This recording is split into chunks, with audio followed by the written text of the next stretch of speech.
बिस्मिल्लाहिर्रहमानिर्रहीम। अस्सलाम वालेकुम नाज़रीन, आप देख रहे हैं प्रोग्राम हॉट सीट और मैं हूं हमजा भट्टी। नाज़रीन, DGISPR ने आज प्रेस ब्रीफिंग दी और उस पर उन्होंने भारत के हवाले से, भारत की दहशतगर्दाना कार्रवाइयों के हवाले से, तखरीबकारियों के हवाले से कुछ शाहिद और ऑडियोज भी पेश की। उन्होंने भारत के हवाले से उनके मुलव्वस होने की दहशतगर्दाना कार्रवाइयों में पाकिस्तान में दर्जनों मकामात पर ऐसे वाकयात जिसमें भारत के मुलव्वस होने के शाहिद और सबूत भी पेश किए। उन्होंने कहा कि भारत पाकिस्तान पर बेबुनियाद इल्जामात लगा रहा है। DGISPR ने मजीद कहा कि भारत पाकिस्तान समेत खित्ते में दहशतगर्दाना कार्रवाइयों में मुलव्वस है। उनकी जानिब से कहा गया कि पहलगाम वाक़े को 7 रोज गुजर चुके, लेकिन अभी तक किसी किस्म की कोई चीज सामने नहीं आई है, कोई शाहिद सामने नहीं आए। पाकिस्तान को मुर्दे इल्जाम ठहराया जा रहा था, लेकिन उसके पाकिस्तान की जानिब से यह कहा गया कि हम इस पे गैर जानिबदाराना तहकीकात कराने के लिए तैयार हैं और हम हर किस्म की दहशतगर्दी की मजम्मत करते हैं। लेकिन इसके बावजूद भारत की जानिब से फिलहाल इस पे अभी तक कोई शाहिद भी पेश नहीं किए गए। और उन्होंने कहा कि जेहलम बस स्टैंड से 2.5 किलोग्राम का बम भी बरामद हुआ और इस पे भारत मुलव्वस था और भारतीय फौज के हाजिर सर्विस अफसरान, उन्होंने कहा कि इसमें दहशतगर्दाना कार्रवाइयों में मुलव्वस हैं और वो मासूम शहरियों का जो अवाम है, मुल्क के अवाम हैं, उनके कत्ल के लिए जो है वो तकरीबकारियां करते हैं, प्लानिंग करते हैं। उस हवाले से उन्होंने ऑडियोज भी जो है वो सुनवाई और कुछ उससे रेलेवेंट जो है एक प्रॉपर सर्कल को भी पॉइंट आउट किया।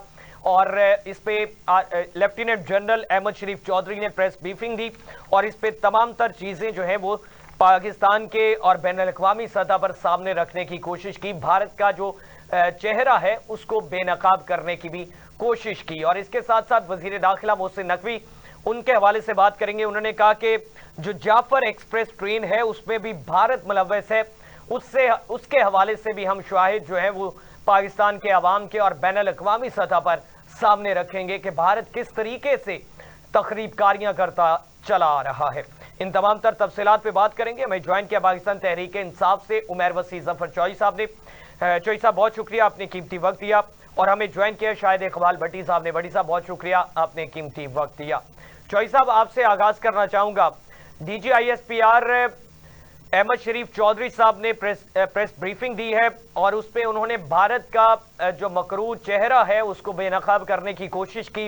उन्होंने कहा कि पाकिस्तान के हर जगह पर जो है इसी तरह की तकरीबकारियों में भारत मुलव्वस पाया गया, लेकिन उसके बावजूद पाकिस्तान ने इस तरह का स्टांस नहीं दिया जो भारत की जानिब से खुद साख्ता ये दहशतगर्दी कार्रवाई करवाई गई और फिर उस पर पाकिस्तान को मुर्दे इल्जाम ठहराया गया। एब्सोल्युटली जी, इसी तरह बात है। अगर आप 1947 से लेके आज दिन तक बरसगीर के हालात देखें तो भारत ने कभी भी पाकिस्तान को एक आज़ाद रियासत के तौर पे एक्सेप्ट ही नहीं किया। वो यके बाद दीगरे ऐसे इक़दाम करते चले गए हैं कि जिससे पाकिस्तान का नुकसान हो, चाहे वो पानी की ट्रीटीज़ हो, चाहे वो बलूचिस्तान के मामलात हो, चाहे वो सूबा सरहद में उनकी अमल दरामद हो, तो वो इस किस्म के अमल करते चले गए हैं। पाकिस्तान ने हमेशा एक मजबूत रियासत होने का और एक मुख्तार रियासत होने का, एक सेंसिबल रियासत होने का सबूत दिया है। कोई भी अटैक हुआ है, अगर कोई मुंबई अटैक हुआ है तो उसकी भी हमने कराओ जिससे भारत इख्तियार कर लेता है। पुलवामा का वाकया हुआ, ये वाकया हुआ, जो भी वाकया होता है हम कहते हैं हमेशा आए, इसकी मुस्तफाना तहकीकात कराएं।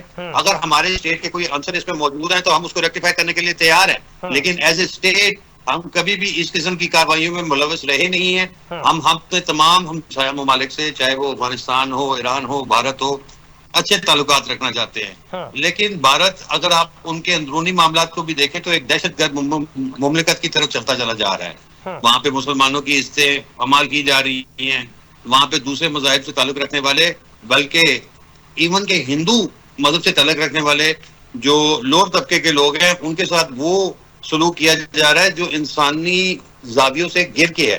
तो जब वो अपनी कौम की परवाह नहीं कर रहे तो उन्होंने हमारी ये इंटरनेशनल में किसी की कम्युनिटी की क्या परवाह करनी है। जरूरत इस चीज की है कि पाकिस्तान को as a nation we need to stand united. हमने सबसे पहले पाकिस्तान के ऊपर खड़े होना है, किसी मजहबी तफरकाबाजी, किसी रिलीजियस तफरकाबाजी से हट के, सियासी तफरकाबाजी से, तबकाती लासानी, किसी भी किस्म की तफरकाबाजी से, ये सिंधी, बलोची, पाकिस्तानी, पंजाबी, हर किस्म की टोपी उतार के सिर्फ हमें एक पाकिस्तान होके इकट्ठे होके चलने की जरूरत है। और ये भारत जैसी गिरदर बकती है, बहुत देखी और बहुत आई और बहुत गई, ये हमारा कभी भी कुछ नहीं बिगाड़ सकेंगे। लेकिन ये अल्लाह ने हमें एक मौका दिया है कि हम एक कौम के तौर पे मुनज़्ज़म हो सकें और एक हजूम की सूरत में नहीं बल्कि एक कौम की सूरत में उभर सके और दुनिया को ये बता सके कि पाकिस्तान एक महज़ब माशरा है जो अपने इक़्तिदार की पासदारी करना जानता है, और अगर कोई हमारी तरफ मैली आंख से देखेगा तो उसका मुकाबला करना भी भरपूर तरीके से जानता है। अच्छा चौधरी साहब, इसमें एक और चीज जानना चाहूंगा। वजीर दिफा ख्वाजा मोहम्मद आसिफ साहब कहते हैं कि जंगी हालात जो है वो बनते हुए नजर आ रहे हैं, ये 3 से 4 दिन बहुत अहम है। भारत जो है वो अपनी तैयारी किए बैठा है और हम भी बिल्कुल मुत्तहिद होकर इसके लिए तैयार हैं। तो इस पे क्या नुक्ता नजर होगा कि भारत जो है वो जंग की तरफ आगाज कर सकता है, और अगर करेगा तो उसका नुकसान जो है वो किस मुल्क को हो सकता है ज्यादा? गुजारिश इस तरह से है कि आजकल हम जिस दौर और जिस सेंचुरी में हम जी रहे हैं, जंगे इसका किसी किस्म का हल ही नहीं है। हमारी तरफ से भी मुस्बत बयानात की जरूरत है और उनकी तरफ से भी मुस्बत इक़दामात की जरूरत है। ख्वाजा आसिफ साहब ने जो फरमाया है वो शायद उन्होंने वक्त को और हालात को, या वो हमसे ज्यादा वेल इन्फॉर्म्ड हो, उसको मद्देनजर रखते हुए कहा होगा। लेकिन जरूरत इस चीज की है कि इसमें नुकसान पूरी दुनिया का ही हो जाएगा। पाकिस्तान 10 दिन, 12 दिन, 15 दिन जो गुरिल्ला वॉरफेयर या छोटी जंग है उसको तो लड़ लेगा, लेकिन जिस वक्त हमारी बात सालमियत के ऊपर आ जाएगी तो फिर हम वो उस हतमी इक़दाम की तरफ चले जाएंगे जिससे किसी की भी खैर नहीं होगी। तो इससे इज्तनाब करना चाहिए। अगर कहीं पे कोई मसलियत है तो उसको टेबल पे बैठ के हल कर लेना चाहिए। मैं तो समझता हूँ कि ये किस्म की ब्लेसिंग इन डिस्गाइज है कि हम हर किस्म की ट्रीटी को रिवाइज भी कर सकते हैं और अपने हकूक का तहफ़्फ़ुज़ बेहतर तरीके से करने के लिए उसको रीविजिट भी किया जा सकता है। लेकिन अगर भारत किसी किस्म के एडवेंचर की तरफ आया तो ये काम पहले निकाल दे कि भारत रहेगा, भारत भी सफ़े हस्ती से मिटा दिया जाएगा। मुसलमान तो फिर भी पूरी दुनिया में 52 ममालिक है, किसी न किसी सूरत में मौजूद रहेंगे, अल्लाह का नाम लेवा बहुत लोग मौजूद रहेंगे, लेकिन भारत को सफ़े हस्ती से मिटा के ही पाकिस्तान दम लेगा। ठीक, बड़ी साहब आपका क्या नुक्ता नजर होगा? DGISPR की जानिब से ब्रीफिंग दी गई, भारत का मकरून चेहरा बेनकाब किया गया। भारत जो है इसको तस्लीम नहीं करता, बैनुल अक़वामी सतह पर भी भारत को दहशतगर्द रियासत के तौर पर, स्टेट के तौर पर जाना जाता है। क्या कहेंगे, क्या नुक्ता नजर है? बहुत शुक्रिया हमजा, और मैं बहुत खुश हूँ अपने भाई से, और मेरा दिल चाह रहा है मैं इनको बहुत ज्यादा अप्रिशिएट करूं। और ये वसी साहब के बेटे हैं और मैं ये समझता हूं कि उन्होंने अपना हक अदा किया है। ये चंद PTI के लोगों में से हैं कि जो इतना दर्द दिल, इतनी पैट्रियट की बातें कर रहे हैं। अदरवाइज तो 50% लोग हमें ऐसे ही मिलते हैं जिसमें वो बातें तो पाकिस्तान की हक की करते हैं और साथ ही वो इमरान खान साहब की बातें करना शुरू कर देते हैं। जहां तक बात रही कि ISP साहब ने जो भी अपना वर्डिक्ट दिया, देखिए पाकिस्तान क्योंकि ये एक फ्लाई रियासत बनने के ख्वाब से शुरू होके अब हम जो है ना एक सिक्योरिटी स्टेट बनते जा रहे हैं, और हमें सिक्योरिटी स्टेट बनाने में सबसे बड़ा हाथ जो है वो भारत का ही है।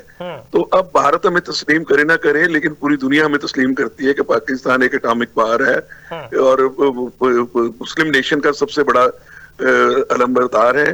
तो भारत कुछ भी कर ले, मेरा ख्याल उसकी ये धमकियां, ये इलीगल ऑक्यूपेशन इन कश्मीर, और ये हर 2-3 साल के बाद, मुझे ये बताएं वार हिस्टेरिया उनका मीडिया कायम करे या मोदी अनपढ़ जाहिल और सब दुनिया का सबसे बड़ा टेररिस्ट बन के अगर वो वार की बातें करेगा, तो मुझे ये बताएं हु विल ट्रस्ट हिम? कि मुझे ये ही नहीं समझ आती कि बीइंग पाकिस्तानी क्या हमें उस बंदे पे ट्रस्ट करना चाहिए। मैं तो ख्वाजा आसिफ साहब को भी कहूंगा कि उनको ऐसी बातें अगर पता भी हैं कि हमारे बॉर्डर के हालात कुछ बेहतर नहीं है तो उनको नेशन को मोटिवेट करना चाहिए। उन्होंने सारी बातें अच्छी की हैं, लेकिन इसमें कि वॉर की सिचुएशन नहीं क्रिएट करनी चाहिए उनको किसी भी सूरत में जाके। तो मोदी साहब जो मर्जी कर ले, मोदी चाहे तो भेज सकता है, तीसरी दफा की बारी तो लगा। जिस मुल्क का, यानी आप देखें कि वो दुनिया की दूसरी बड़ी आबादी डिक्लेयर हो रही है, कभी पहली बन जाती है कभी दूसरी बन जाती है, चाइना और उसका मुकाबला चल रहा है। अगर ऐसे मुल्क का सरबराह अनपढ़ जाहिल होगा तो ऐसी वार हिस्टेरिया तो हर 2-3 साल के बाद एडवेंचर्स होते रहेंगे, और इसको लाइट लेना चाहिए। मैं समझता हूँ कि मैं तो देख देख के हैरान हूँ कि इस दफा जो 2019 का जो वाकया था, उस वक्त तो हम बहुत जो है ना वो फियर में थे, और मैं तब दुबई में फंसा हुआ था उस वक्त भी। आज मैं इस्लामाबाद में हूँ और वापस आ रहा हूँ इस्लामाबाद से। जी बड़ी साहब, सुन पा रहे हैं आप मुझे? हेलो। जी जी बड़ी साहब, अच्छा, कंटिन्यू करिए। जी जी, हाँ जी, मैं सुन रहा हूँ। तो मैं वापस आ रहा हूँ इस्लामाबाद से, लेकिन इस्लामाबाद से लेके हम जितने भी टेलीविजन पे मीम्स देख रहे हैं, उसमें हमें 1% भी लोग जो है ना वो टेंशन में मुझे नजर नहीं आए। चाहे वो बनी गाला में गया, चाहे वो मैं चक्षुदात गया, चाहे वो मैं पार्लियामेंट में गया, लेकिन मुझे लोग इतने टेंस नजर नहीं आए। We are very much comfort zone कि अल्लाह ताला हमारे साथ है और हम देख लेंगे। ये वॉर होगी नहीं, ये चूंकि पाकिस्तान की रिवर्सल थी, रिवाइवल थी उसकी इकोनॉमी की, तो उसमें इंडिया को एक टेंशन तो है ना, रिगार्डलेस के नून लीग की गवर्नमेंट है, पीडीएम पार्ट 2 है, जितने मर्जी। लेकिन मैं ये समझता ही नहीं हूँ कि 2 एटॉमिक पावर जो मुल्क हैं उनकी आपस में जंग हो सके। ये सिर्फ और सिर्फ एक टाइम पासिंग है, और एक यानी ये एक टेक्निकल वॉर की सिचुएशन है, फिजिकली ना हो सकती है और प्रैक्टिकली ये पॉसिबल भी नहीं है। भारतीय मीडिया भी कुछ हद तक आपके साथ मुत्तफिक दिखाई देता है। भारतीय मीडिया कहता है कि बानी पीटीआई से बचने के लिए ये पाकिस्तान में तमाम तर चीजें जो हैं ये उछाली जा रही हैं कि बानी पीटीआई से छुटकारा नहीं मिल रहा था, तो पाकिस्तान के अवाम को, पाकिस्तान तहरीक इंसाफ के सपोर्टर्स जो हैं उनको थोड़ा सा भारत के इस जंगी जुनून को दिखा के तो उनको डाइवर्ट करने की कोशिश की जा रही है। नहीं, ये हर चीज के 2 पहलू लगाए जा सकते हैं, लेकिन मैं बिल्कुल इस चीज से एग्री नहीं कर रहा हूँ। बल्कि मैं तो इमरान खान जैसे पाकिस्तान के सबसे बड़े लीडर की डिक्लेरेशन के बाद, वो सबसे बड़े लीडर हैं, तो उनको सबसे पहले आके पाकिस्तान के बारे में ट्वीट करके ये हिंदुइज्म को और ये जो फैसिज्म को, या ये जितने भी टेररिज्म, चाहे वो कनाडा में हो रहा हो, चाहे वो लंदन में हो रहा हो, चाहे अमेरिका में हो रहा हो, चाहे मुझे ये बताएं कि दुनिया का कौन सा ऐसा मुल्क है जो भारत से खुश है, इंडिया से खुश है?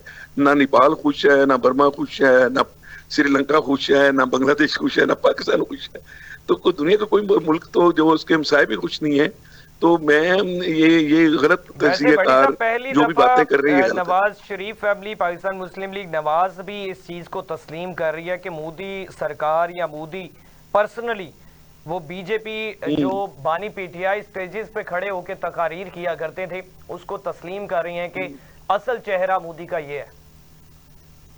नहीं, देखिए, जो बातें नवाज शरीफ ने अच्छी की वो की होंगी, जो बातें इमरान ने अच्छी की। देखिए, पैट्रियोटिज्म भी, चाहे वो नवाज शरीफ हो, जरदारी हो, बिलावल हो, मरियम हो, इमरान खान हो, कोई भी शख्स हो, तो वो डाउटफुल तो होना ही नहीं चाहिए। इस मौके पे मैं समझता हूँ कि मुझे 2 बंदों के बारे में बड़ी तकलीफ पहुंची है।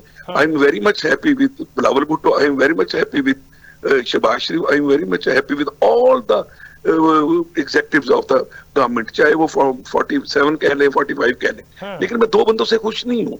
इस दोनों मौकों पे जो पाकिस्तान के सबसे बड़े लीडर है ना, जो हेड टू हेड है और एक दूसरे के कपड़े उतारने को फिर रहे हैं, वो है नवाज शरीफ और इमरान खान। उन दोनों के बयानात नहीं है वो बयानात जो मैं उन दोनों बड़े लीडर से एक्सपेक्ट करता हूँ। और कल का बच्चा जिसको हम शेख रशीद कह के बुलाता है, जो बयान उसने दे दिया कि अगर यहाँ पे पानी नहीं बहेगा तो खून की नहरें बहेंगी, जिसको आप देखें कि नून लीग वाले ओन कर रहे हैं, तो सबसे बड़ा बयान जो है शहबाज शरीफ से बड़ा बयान तो बिलावल ने दे दिया। ठीक है ना? तो ये ऐसे बयानात मैं एक्सपेक्ट कर रहा था कि नवाज शरीफ साहब की तरफ से आएंगे, क्योंकि वो गवर्नमेंट को हेड कर रहे हैं, गवर्नमेंट के हेड वो है, पैटर्न चीफ वो है, उनकी गवर्नमेंट है, नून लीग की गवर्नमेंट है। और सबसे बड़े लीडर जो पॉलिटिकल लीडर और पॉपुलैरिटी में जो अपना मुकाम रखने की दावेदार पीटीआई बनती है, तो इमरान खान की तरफ से भी कोई बयानबाजी नहीं आई। तो लिहाजा मैं समझता हूँ कि अगर ये ऑल पार्टी कॉन्फ्रेंस ना भी हो, और हमारे यहाँ जो आज मैं यहाँ पे ज्वाइंट सेक्शन की बातें हो रही थी पार्लियामेंट में, मैं जब था तो पार्लियामेंट में ज्वाइंट सेक्शन की जो बातें हो रही, तो उसमें तो मैं समझता हूँ कि पीटीआई को लीड करना चाहिए। ये मौका गवर्नमेंट, जैसे फैसल वाडा कह रहे हैं ना, government will can be loser for that one, कि अगर उसने इस अपॉर्चुनिटी को शहबाज शरीफ ने ग्रैब करके अवेल ना किया, ये एक ऐसा मौका बन गया। लेकिन अब इमरान खान के लिए भी कि अगर उसने पूरे पाकिस्तान का लीडर बनना है और पीटीआई का लीडर नहीं बनना और अपने मरासिम को दोबारा रिस्टोर कर, आखिरी आखिरी आखिरी आखिरी बात आखिरी बात की जानिब से आखिरी बात इस पे जो है वो नहीं किया गया। गुजारिश इस तरह से है जी कि भट्टी साहब ने राइटली पॉइंट आउट किया कि पाकिस्तान का एक वाहिद लीडर है जो पूरे पाकिस्तान को लीड करता है। उसको देखें इस वक्त कहीं पे सिंध में पीपल पार्टी बैठी है, पंजाब में अगर नून लीग का कुछ 16-17% हिस्सा रह गया हुआ है, इमरान खान वो उस जमात को लीड करते हैं जिसके फुटप्रिंट्स पूरे पाकिस्तान के अंदर मौजूद है। कतई नजर इस चीज के कि खान साहब का ट्वीट आया कि नहीं आया, वो इस वक्त जेल के अंदर बंद सलासल है। इस वक्त इंडिया हमारे हर वीक पॉइंट को हिट और टारगेट कर रहा है, हमने उसको इस चीज का मौका नहीं देना। खान इमरान खान पाकिस्तान के साथ है, पाकिस्तानी अवाम के साथ है, और पाकिस्तानी अवाम की तरफ भी मैली आंख आएगी उसका मुकाबला करने के लिए खान इमरान खान सबसे पहले सफों में आ पाएंगे इंशाल्लाह। ये कोई बात नहीं, खान इमरान खान ट्वीट नहीं आया। आज से 6 दिन पहले हमारी यौम 27 थी, उस मौके के ऊपर केपी के हाउस में इस्लामाबाद में बैठ के सबसे पहले पाकिस्तान के तारे मैं खुद लगा के आया हूँ वहाँ पे अली मीन गंडापुर साहब मौजूद थे, गौर साहब मौजूद थे, हमारी तमाम मरकजी लीडरशिप मौजूद थी, तमाम पंजाब के एमपीएस मौजूद थे, केपीके से लोग आए हुए थे। इससे ज्यादा बढ़ के पार्टी वहाँ पे क्या करके बताए? हमारा आना या ना आना। मेरी तरफ से भी एक सवाल पूछ लें, मेरे बड़े अच्छे और मेरे बड़ा 10 साल मेरा ताल्लुक रहा है वसी जफर साहब से, मैं भी इनसे पूछता हूँ कि क्या इमरान खान का इतना स्टेचर लो है कि उनका कोई ट्वीट कोई बर्दाश्त ही ना कर सके? यानी उनके बगैर तो वो कहते हैं ऑल पार्टी कॉन्फ्रेंस नहीं हो सकती, ये मान जाएं कि हाँ अगर वो कर दें तो उनका रोल और बढ़ सकता है। और ये जो एक प्रॉब्लम चल रही है हमारी एस्टेब्लिशमेंट के साथ, वो आइस मेल्ट हो सकती है। मैं तो एक सजेशन दे रहा हूँ, बाकी इनकी अपनी मर्जी है। मैं फील करता हूँ कि बड़े लीडर हैं, उनको बड़ा बयान देना चाहिए और ट्वीट करना चाहिए। मैं गुजारिश इस तरह से करूं कि जो ट्वीट के ऊपर बात की डिटेल में मैं जाना नहीं चाहता। बहुत सारी मुलाकातें खान साहब के साथ नहीं होने दी जाना चाह रही, बहुत सारे लोगों को नहीं मिलने दिया जा रहा। जो लोग मिल रहे हैं, जो पार्टी का मौकफ जेल से वापस लेके आ रहे हैं, वो लोग उस परसों की मीटिंग में यौम 27 के ऊपर मौजूद थे। उन लोगों के कहने के ऊपर, उन लोगों की मौजूदगी में, और उन्होंने हम आवाज होके खान की गाइडलाइन के ऊपर सबसे पहले पाकिस्तान के नारे बुलंद किए। मैं खुद जाती तौर पे मौजूद था, आप कहेंगे तो मैं वहां से वीडियोस भी शेयर कर दूंगा। ट्वीट आना या ना आना, इस पे इसके क्रेडेंशियल्स कुछ और हैं। जिन लोगों ने ट्वीट करना है शायद उनके पास जेल की रसाई अभी तक मौजूद नहीं है।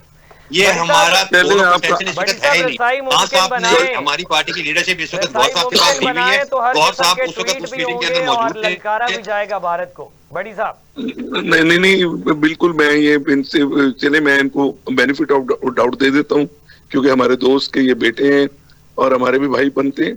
तो मैं लेकिन मेरा गिला रहेगा इमरान खान से कि इमरान खान साहब की बहनें अगर बाहर आके बयानबाजी दे सकती हैं, वो अपनी अदालतों की बातें कर सकती हैं, तो उनको सारी चीजें बुला के, इस वक्त सारी चीजें बुला के, वो मत सपोर्ट नहीं करना चाहते, वो एस्टेब्लिशमेंट को ना करें, वो पाकिस्तान रियासत को सपोर्ट करें ना। मेरे तो क्वेश्चन ये है, मैं तो नवाज शरीफ से नाराज हूँ कि वो लंदन से जनाब उनको चाहिए थे सारे काम छोड़ के वो लंदन में प्रेस कॉन्फ्रेंस करते और कहते मोदी तू गद्दार है। वो मोदी को वहां ललकारते जैसे उन्होंने बाजवा को ललकारा था, या उन्होंने नाराजगी खत्म करने की कोशिश करते हैं। उमर वसी साहब, मरियम नवाज साहबा ने आज खिताब किया और उस पर पाकिस्तान के हवाले से, पाकिस्तान की एटमी कुव्वत होने के हवाले से भारत को ललकारते हुए तमाम तर चीज़ों का जो है वो एतराफ़ किया और भारत को ये कहा कि हम मुंह तोड़ जवाब देंगे, पाकिस्तान पहले है, हम तमाम सियासी जमातें एक पेज पे हैं। और ये बहुत खुशाइंद खिताब नजर आया। लेकिन एक चीज़ इसमें पॉइंट आउट करना चाहूँगा, उन्होंने एटमी कुव्वत होने के नाते पाकिस्तान के स्टेक होल्डर्स का नाम लिया, मियाँ मोहम्मद नवाज शरीफ साहब का। उन्होंने कहा कि ये जो एटमी कुव्वत है ये किसने बनाया, ये मैं जानना चाहूँगी, ये मैं आवाज़ सुनना चाहती हूँ। नवाज शरीफ ने बनाया।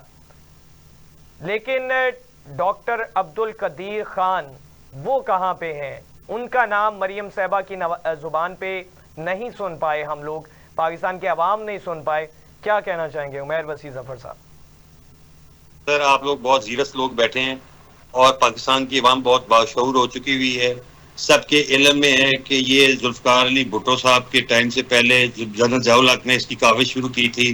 जुल्फकार अली भुट्टो साहब इस पे अपना हिस्सा डालते रहे, मुख्तलिफ अदवार में मुख्तलिफ हुकूमतें आती रही और सब ने इसमें अपना हिस्सा डाला। वो एक बटन दबाने के जाने से किसी ने कोई एटम बम बना नहीं दिया, ये कोई रातों रात तमीर होने वाली चीज नहीं थी। वो साइंसदानों ने एटम बम बनाया था। नवाज शरीफ साहब के टेन्योर में अगर भारत ने एटमी धमाके कर दिया, पाकिस्तान की मजबूरी बन गई थी। और किन हालात में वो हुई, क्योंकि मैं उसका एंटी नहीं हूँ, लेकिन हिस्ट्री उसकी गवाह है, लोग इसके गवाह हैं कि किस तरह से नवाज शरीफ साहब से वो लेके जाके चावी में बटन प्रेस करवाया गया था। कतई नजर इस चीज के इस वक्त जरूरत इस चीज की है कि हम यूनाइटेड एज ए कौम खड़े हों। No Nawaz Sharif, no Maryam Nawaz, no Shehbaz Sharif, Bilawal Bhutto Zardari, Imran Khan, no one matters.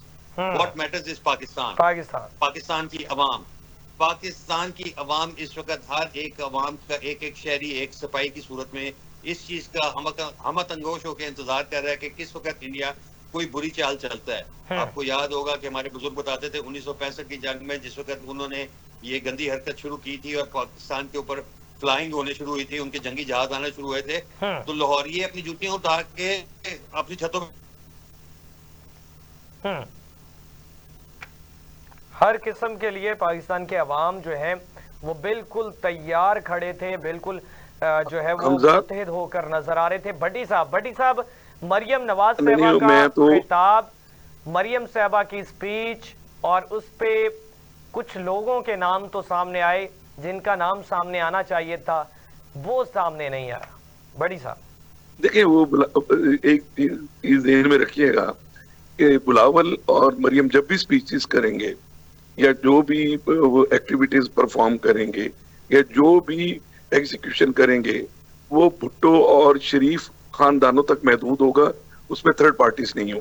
याद रखिएगा, ये तो आप अपने इस सफे से मिटा देना ये वाली बात। बड़ी साहब, तो ये बात मैं मरियम है नहीं, थर्ड पार्टी किस तरह कंसीडर किया जा सकता है? अब मेरी बात तो सुन लेना।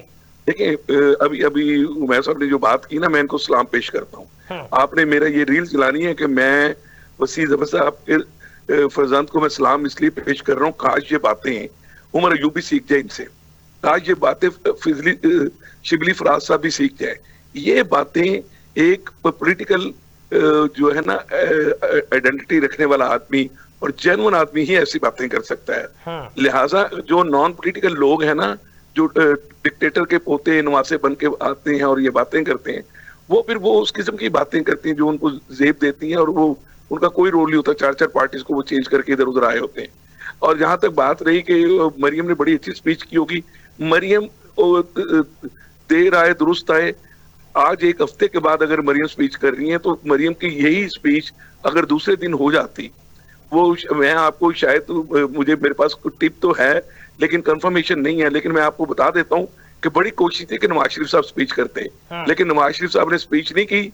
तो मरियम को एक हफ्ते के बाद और बिलावल के 3 दिन बाद ये याद आई है। लेट हो गया हुआ है। वो एक मुहावरा ना, अब पछताए क्या हो जब चिड़िया चुकी खेत, लेट है। इतनी बहुत इफेक्टिव उनकी थी लेकिन बहुत लेट है। इफेक्टिव थी लेकिन बहुत लेट है। अच्छी तकरीर थी लेकिन बहुत लेट है। अब एक हफ्ता गुजर चुका हुआ है, अब आप कर रहे हैं, मैं कर लूं। कुव्वत बनाना क्रेडिट किसको देंगे? देखें, भुट्टो साहब इस तरह, भुट्टो साहब है, मैं तो एक सेठ आबद का नाम भी चलता है, लेकिन अगर किसी को पाकिस्तान का साइंटिस्ट है तो वो डॉक्टर कदीर है।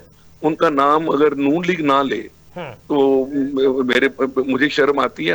हालांकि फौजियों ने नाम उनका बंद करवाया था, फौजी फिर नाम ले लेते हैं। फौजियों ने नाम बंद करवाया था ना, मैं बड़ा ओपन कह रहा हूँ हमारे अपने चैनल पे, वो फिर नाम ले लेते हैं। लेकिन नून लीग को शर्माती है। मुझे ये नहीं समझ आती कि अगर वो कहते हैं कि मेरे बाप ने एटमी धमाके किए थे और उसमें डॉक्टर कदीर की काविशें थी, तो वो शायद चूंकि अब अमेरिका के साथ वो कुटी नहीं है, नून लीग अमेरिका के हक में बात कर रही है, तो शायद वो डॉक्टर कदीर का नाम नहीं लेना चाहते। इसके अलावा और कोई इसके पीछे कोई रॉकेट साइंस मुझे नजर नहीं आती। They are avoiding the things और same Bilawal is avoiding the things. ये मैंने आपको टिप दी। जिस तरह से एक शख्स, एक फितना, एक फसादी, एक यहूदी एजेंट जो इस तरह से मुखातिब करके अपने मफादात के लिए इस्तेमाल किया जा सकता है, तो अगर नाम लेना से जो है वो कोई उनके इफेक्टिव चीज है, कोई उनको किसी डर है किसी चीज का, तो ये भी कहा जा सकता था अच्छा, कि उनको एक तो शख्स डर है ना, ऐसा है जिसकी वजह से हम यहाँ पे हैं। हमजा सुन तो ले, उनको दोनों को डर है, बिलावल को और मरियम को डर है कि अगर मैंने डॉक्टर कदीर का नाम आया था और वो कैद में रहा और वफात पा गए, जन्नत नसीब करे उनको, ये वही डॉक्टर कदीर हैं जिनके जनाजे में इमरान खान साहब ने गए थे। तो मैं यही तो मेरा किला शिकवा है उमैर साहब हो या पीटीआई वालों से हो कि अगर इमरान खान ही उनका नाम लेना शुरू करते, क्योंकि पॉपुलैरिटी तो इमरान, अच्छा पीपल्स पार्टी और नून लीग की पॉपुलैरिटी को मैच करे तो इक्वल टू पीटीआई बनती है। आप बताएं, आप बार बार उधर जा रहे हैं कि वो नाम नहीं ले रहे दोनों, ये नाम तो तीनों नाम नहीं ले रहे। पंजाब मरियम नवाज शरीफ साहबा हैं, 12.5 करोड़ पंजाब सूबा है यार, तो सबसे बड़े सूबे अलीमीन गंडापुर ले ले, नाम लेना, मैं अभी उन्हीं से एक्सपेक्ट करूंगा कि वो नाम लें। बानी पीटीआई तो जेल में बैठे आप अच्छी बात, मैं तो आपसे कह रहा हूं कि उनको नहीं शहबाज शरीफ को लेना चाहिए, जो वजीर आजम है। मैं तो मरियम अभी छोटी है, मैं शहबाज शरीफ से एक्सपेक्ट करता हूँ, नवाज शरीफ को लेना चाहिए कि मैंने और डॉक्टर कदीर ने मिलकर बड़ी साहब, ये मैं तो नहीं कह रहा हूँ, मैं तो कह रहा हूँ नवाज शरीफ अभी छोटी हैं, सबसे बड़े सूबे की सीएम बना दिया, अभी छोटी हैं, तो वो शहबाज शरीफ साहब इस तरह के काम कर सकते हैं, मरियम साहबा नहीं कर सकते। देखें, जाती क्रेडेंशियल्स में तो मैं किसी के मतलब बात नहीं करूंगा। गुजारिश इस तरह से कि वो एक फॉर्म 47 की पैदावार वजीर आला हैं जिनकी अपनी विजन कोई नहीं है, उनको प्लेट में रख के चीजें दे दी गई हैं। चीजें स्ट्रगल करने से मिलती हैं, जिनको उनको उनकी कदर भी होती है, उनको अवाम के साथ राब्ते भी होते हैं, अवाम की नफ्स पे उनका हाथ भी होता है और उनकी आगे की विजन भी होती है। इस वक्त मरियम नवाज शरीफ साहिबा के ये हालात वाकयात है कि उनको जो स्लिप पे लिख के पकड़ा दिया जाता है वो पढ़ना शुरू कर देती हैं। स्लिप पहुंचते पहुंचते चूंकि हफ्ते की ताखीर हो गई तो इसलिए एक हफ्ते के बाद उनका आया है। अगर कोई लीडर फ्रंट से लीड करने वाला इस वक्त मौजूद होता तो मोदी के बात करने के पहले, हमारे आर्मी चीफ की या किसी किस्म की भी कॉन्फ्रेंस करने से पहले वो उसको लीड करता और उसका जवाब देता। जैसे खान इमरान खान ने कहा था कि अगर पाकिस्तान के ऊपर कोई अटैक किया गया तो पाकिस्तान सोचेगा नहीं, उसका जवाब देगा। We will retaliate there and then। तो ये विजनरी लोगों की बातें होती हैं। We do not expect much from Maryam. हमारी एक्सपेक्टेशन इस वक्त इस चीज की है कि किसी तरह से इस लीडरशिप को ये एहसास दिलाया जाए कि हमें सारों को एक जान होके, यक जुबान होके सबसे पहले पाकिस्तान का नारा बुलंद करने की जरूरत है। बाकी सारी बातें सेकेंडरी हैं। अगर हम इन डिटेल्स में चले जाएंगे कि मरियम नवाज शरीफ ने कोई ट्वीट आज क्यों किया, हफ्ते बाद क्यों नहीं किया, या शहबाज शरीफ साहब क्यों नहीं बोले, या नवाज शरीफ साहब क्यों नहीं बोले, ये लोगों के असासे बाहर हैं, इन लोगों के इंटरेस्ट बाहर हैं। ये लोग पाकिस्तान से बुरिया बिस्तर उठाएंगे, चले जाएंगे। जिन लोगों की रूट्स पाकिस्तान में है, जो अपना सब कुछ बरतानिया से दूसरी तीसरी जगहों से छोड़ के आके पाकिस्तान में मुकीम है, उन लोगों के ऊपर बैंक करना चाहिए। और मैं आपको ये गारंटी के साथ दिला रहा हूँ, यकीन इस चीज का, कि पाकिस्तान के ऊपर कभी किसी ने कोई मैली आंख से देखा। खान इमरान खान को इन्होंने फांसी के तख्तदार पे भी लटकाया हुआ, तो भी उसकी जुबान से ये बात निकली कि सबसे पहले पाकिस्तान। आप ये करके देख ले जी। इस वक्त सबसे ज्यादा मुश्किलात का शिकार खान इमरान खान है। जेल में होने के बावजूद उसकी पार्टी हर जगह पे पाकिस्तान में सबसे आगे लेके जा रही है।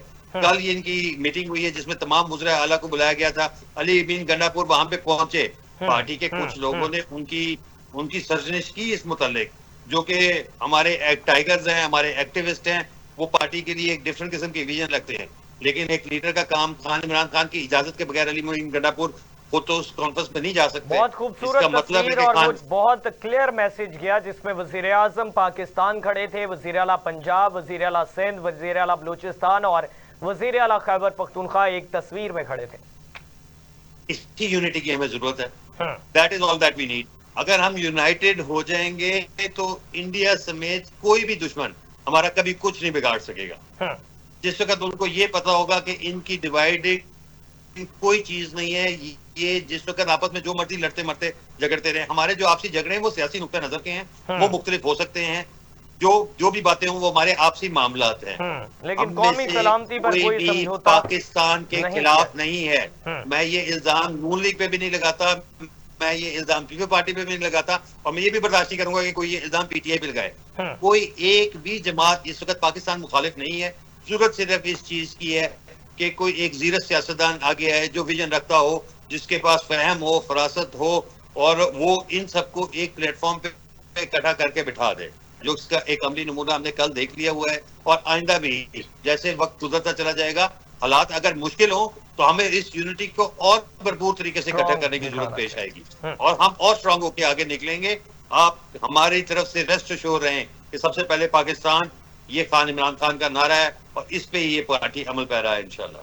भट्टी साहब, कौन सा ऐसा लीडर हो सकता है जो उमर वसी साहब ने जिस तरह से कहा कि तमाम सियासी जमातों को लीड करके आगे चल सकता है और फहमो फरासत रखता हो और कैपेबल हो इन चीजों को संभालने का? भट्टी साहब, देखिए, पाकिस्तान का अलमिया ये है कि जिसके पास ये सारी चीजें मौजूद हैं वो उन्होंने चुप मुंह में चुप की गोली डाल रखी है, जिसका नाम है मियां नवाज शरीफ, जिसके पास 40 साल का तजर्बा, 2 दफा का वजीर आला, 3 दफा का वजीर आजम और 2 दफा पीडीएम का सरबराह, पैटर्न चीफ। तो इतना तजर्बा रखने के बाद भी उन्होंने चुप की गोली मुंह में रख के और बेटी से जो है ना वो बयान दिलवा रहे होते हैं जो कि प्री मिच्योर है। ये बातें तो मैं उमर साहब से एग्री कर रहा हूँ, लेकिन मुझे ताज्जुब ये है कि उमर साहब अपने ही लीडर का नाम नहीं ले रहे। अच्छा चले, सपोज अगर नवाज शरीफ साहब नाराज हैं, वो कहते हैं जी मुझे क्यों निकाला, वरना आज तो मैं पाकिस्तान को जो है ना अमेरिका से ऊपर ले जाता, चाइना से ऊपर ले जाता, ये बात हम एग्री कर लेते हैं कि वो नाराज हैं, तो उन्होंने खुद गवर्नमेंट नहीं संभाली, फॉर्म 47 की भाई को दे दी। लेकिन इमरान खान साहब तक अगर बड़े लीडर हैं तो उन्होंने कहा कि पाकिस्तान में कोई ऐसा लीडर पाए, फिर इसका मतलब है कि इमरान खान साहब पीटीआई के तो लीडर हैं, वो पाकिस्तान के लीडर नहीं है। इमरान खान साहब क्यों नहीं पैगाम अंदर से देते कि मैं सारी जिंदगी जेल में रह सकता हूँ, लेकिन पाकिस्तान के जो हालात है, तो जो इस वक्त सिपहसालार है, सारे मिलकर पाकिस्तान को बचाओ, मैं अपनी जो टीम से कहता हूँ लीड करें।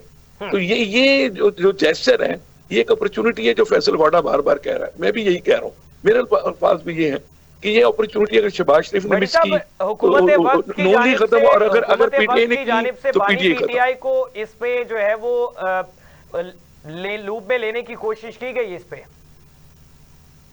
देखिए, पीटीआई के बानी लूप में होना हो, उनकी एक पार्टी बैठी है यार। सर जब आप पार्लियामेंट कर रहे हैं कि उनके बयानात आए, तो फिर अगर आप उनको सियासी जमात, सबसे बड़ी सियासी जमात और लीडर भी कंसीडर कर रहे हैं, तो फिर उनको लूप में लेना भी आपकी जिम्मेदारी है कि आप उनको लूप में लें और फिर वो उस पर रिस्पॉन्स करें।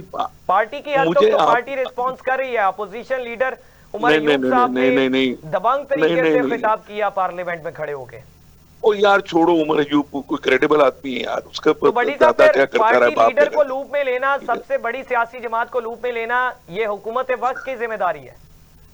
आप यकीन करें, पाकिस्तान में अगर किसी के ऊपर, किसी पॉलिटिशियन के ऊपर फिल्म बन सकते हैं, वो उमर अयूब है। आप उसके पिछले 10 सालों के स्पीचेस निकाल लें, काफ लीग से लेके नून लीग और ये वो, तो आपको वो पाकिस्तान का सबसे बड़ा एक्टर लगेगा। वो उसको छोड़े, वो याद आ जाएंगी फिर मुझे। राणा यार ये इस किस्म के लोग हैं ना, चिन्योट में खड़े होकर तकारीर किया करते ओ यार, शायद सुन ले, फैसल वाडा भी याद आएगा आपको, शायद का खान अब्बासी भी याद आएगा आपको, और आपको वो फैसलाबाद के राजा रियाज भी याद आएगा। ऐसे सारे ऐसे 20-25% लोग हैं इस वक्त। और यार वो किस पार्टी भी नहीं रहे हुए, छोड़े आप। मैं बात ये कर रहा हूं कि मैं इमरान खान से इस मौके पे, अगर नवाज शरीफ, शहबाज शरीफ इस अपॉर्चुनिटी को मिस कर रहे हैं और मरियम को फ्रंट पे ला रहे हैं, तो मैं समझता हूं कि ये नून लीग ने मान लिया है कि मरियम का फ्यूचर तो है, शहबाज शरीफ का फ्यूचर नहीं है। ये याद इंटरप्ट कर रहा हूं, मैं आपसे जानना ये चाह रहा हूं कि हुकूमत वक्त की जिम्मेदारी नहीं बनती कि वो बानी पीटीआई को इस मामले पे लूप में लें? यार मुझे ये बताएं, उनकी पार्लियामेंट में जब उनके होते हुए 2019 में वो जहाज वाला अभिनंदन और चाय कॉफी वाले वाकयात हुए थे, उस वक्त तो वो सिक्योरिटी मीटिंग में नहीं आए थे।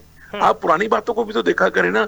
मुझे अगर कल अलीमीन गड्ढापुर खड़े होते, पानी पीटीआई, नवाज शरीफ, जरदारी जरूरी नहीं है। अगर इनके पार्लियामेंट में इनकी मौजूदगी है तो पार्लियामेंट एक्सपेक्ट कर रहे हैं आप क्यों फिर इस बात पे लीडर एक ही सुन लो, एक मेरी बात याद रखो। लीडर, मैं ये नहीं कहता कोई रोजाना बयान दे, सुन तो ले।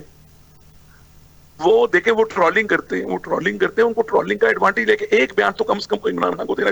मैं तो दोनों को मुजरिम करार दे रहा हूँ इस मौके पे। मैं समझता हूँ जितने इमरान खान मुजरिम है उतना नवाज शरीफ मुजरिम है। दोनों इसमें फर्क है। नवाज शरीफ साहब आजादाना तौर पे पार्लियामेंटेरियन भी हैं और अपनी पार्टी के सदर भी हैं और आजाद हैं।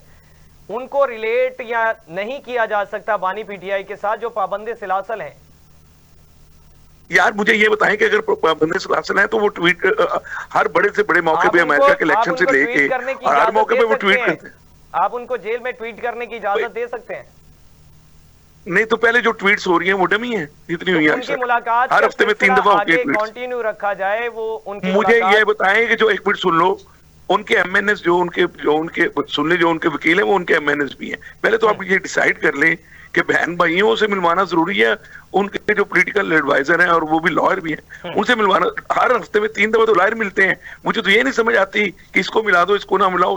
भाई पीटीआई के लोग मिल रहे हैं, पीटीआई के लोग मिल रहे हैं, जो केयर टेकर चेयरमैन है वो मिलता है। भट्टी साहब बहुत शुक्रिया। टाइम चूंकि प्रोग्राम का खत्म हो गया है। उमर वसी जफर चौधरी साहब पाकिस्तान तहरीक इंसाफ से हमारे साथ मौजूद थे। शाहिद इकबाल भट्टी हमारे साथ मौजूद थे, तज्जियाकार। नाज़रीन, DGISPR की जानिब से प्रेस ब्रीफिंग दी गई और उस पर भारत की जानिब से तमाम तर चीज़ें जो है वो ऑडियो सबूत शाहिद वो भी सामने रखे गए, बैनुल-अक़वामी सतह पर भी सामने रखने के लिए ये चीज़ें आईं। और इस पे वज़ीर दाखिला मोहसिन नकवी साहब ने भी कहा कि आने वाले दिनों में जाफर एक्सप्रेस ट्रेन वाला वाक़या जो हुआ है उस पर भी भारत मुलव्वस है, उसके भी शाहिद हम पाकिस्तान के अवाम के और बैनुल-अक़वामी सतह पर आलमी बरादरी के सामने रखेंगे कि भारत किस तरह से पाकिस्तान के अंदर दहशत गर्दाना कार्रवाइयों में बराह रास्त मुलव्वस पाया जाता है और फौजी जो है भारतीय फौजी वो किस तरीके से उनके हाजिर सर्विस अफसरान जो है वो इंस्ट्रक्शंस देते हैं और एक सर्कल क्रिएट करते हैं इंटेलिजेंस के लोगों के साथ मिलके कि आम शहरियों को निशाना बनाया जाए और बस स्टैंड पे जाके जो है ये बम रखा जाए और इस पे सिविलियंस को निशाना बनाया जाए। ये एक बहुत बड़ा सवाल है और पाकिस्तान के अंदरूनी सियासी मामलात को भी ज़ेर बहस लाए, जिसपे बानी पीटीआई के हवाले से बात हुई, मियां मोहम्मद नवाज शरीफ साहब के हवाले से बात हुई, मरियम नवाज साहबा के हवाले से बात हुई। लेकिन मौक़िफ़ यही रहा कि पाकिस्तान अपनी रियासत के लिए पहले हर शहरी खड़ा है। तमाम सियासी जमातें सबसे पहले पाकिस्तान है, उसके बाद तमाम सियासी जमातें। नाज़रीन, आज के लिए इतना ही। अपने मेज़बान हमजा भट्टी को इजाज़त दीजिए। अल्लाह निगहबान।